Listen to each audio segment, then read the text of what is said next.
2024 সালের জুলাই মাসে হয়তো নিজের তৈরি ফেসবুক দেখেও ভয় পেয়েছিলেন মার্ক জাকারবার্গ।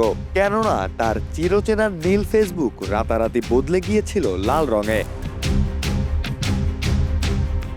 বাংলাদেশের রাজপথে তখন টিয়ার শেলের ধোঁয়া, বাতাসে ভেসে বেড়াচ্ছে স্লোগান, শহরের মোড়ে মোড়ে ব্যারিকেড, সংঘর্ষ আর আতঙ্ক। আর ঠিক সেই সময় আরেকটি যুদ্ধ চলছিল কোনো রাজপথে নয়, মানুষের হাতের মুঠোয় ধরা মোবাইল ফোনের পর্দায়। একদিনেই যেন বদলে গেল বাংলাদেশের সবচেয়ে বড় সামাজিক যোগাযোগ মাধ্যমের চেহারা। চিরচেনা নীল ফেসবুক হঠাৎ লাল হয়ে উঠল। প্রোফাইল ছবি লাল, কভার ছবি লাল, স্ট্যাটাসে লাল বৃত্ত, নিউজ ফিড জুড়ে শুধু একটাই বর্ণ লাল, যা প্রতিবাদের রং, শোকের রং, রক্তের রং। 2024 সালের জুলাই আগস্ট আন্দোলন শুধু রাজপথের ইতিহাস নয়, এটি বাংলাদেশের ডিজিটাল ইতিহাসেও এক অভূতপূর্ব অধ্যায়। যে সময়ে রাজপথে ছাত্র জনতার কণ্ঠ স্লোগান মুখর, ঠিক একই সময়ে ভার্চুয়াল জগতে গড়ে উঠেছিল আরেকটি গণ আন্দোলন। সেই সময় আন্দোলনকারীদের নিহত, আহত কিংবা দমন পীড়নের অনেক খবর মূলধারার গণমাধ্যমে প্রকাশে নানা বাধা ও সীমাবদ্ধতার অভিযোগ ছিল।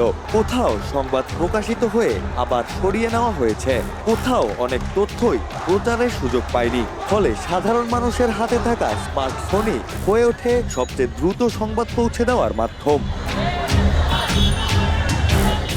ফেসবুক, মেসেঞ্জার, হোয়াটসঅ্যাপ এসব প্ল্যাটফর্মে মুহূর্তের মধ্যেই ছড়িয়ে পড়তে থাকে দেশের বিভিন্ন প্রান্তের খবর। কোথাও সংঘর্ষ চলছে, কোথাও আহতদের হাসপাতালে নেওয়া হচ্ছে, কারো জরুরি রক্তের প্রয়োজন, কোথাও আবার পরিবারের সদস্য খুঁজছেন নিখোঁজ সন্তানকে।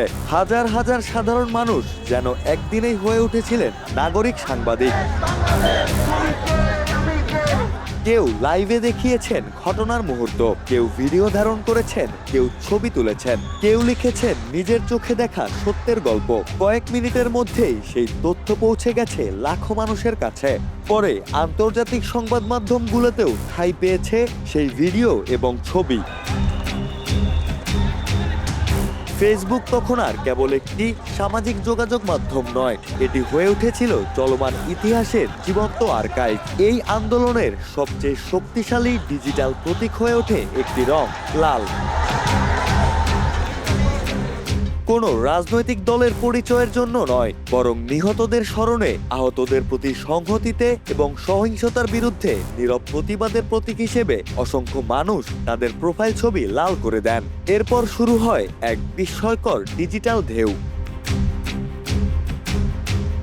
আর সেই ঢেউ আছড়ে পড়ে ফেসবুকের পাতা থেকে শহরের দেয়াল পর্যন্ত। একজনকে দেখে আরেকজন, বন্ধুকে দেখে বন্ধু, পরিবারের সদস্য, সহপাঠী, সহকর্মী, এমনকি দেশের বাইরে থাকা প্রবাসী বাংলাদেশিরাও যোগ দেন সেই লাল প্রতীকী প্রতিবাদে। মাত্র কয়েক ঘন্টার মধ্যেই নীল ফেসবুক যেন রক্তিম বাংলাদেশের প্রতিচ্ছবিতে পরিণত হয়। ফেসবুকের সেই ভূমিকা কেবল প্রতীকী প্রতিবাদ হিসেবেই থেমে থাকেনি, এখানেই ছড়িয়ে পড়েছে কর্মসূচির ঘোষণা। কোথায় মিছিল শুরু হবে, কোন রাস্তা নিরাপদ, কোথায় চিকিৎসক প্রয়োজন, কোথায় রক্ত দরকার, কারা আটক হয়েছেন, কারা নিখোঁজ, সবই ক্ষণে ক্ষণে উঠে এসেছিল ফেসবুকে।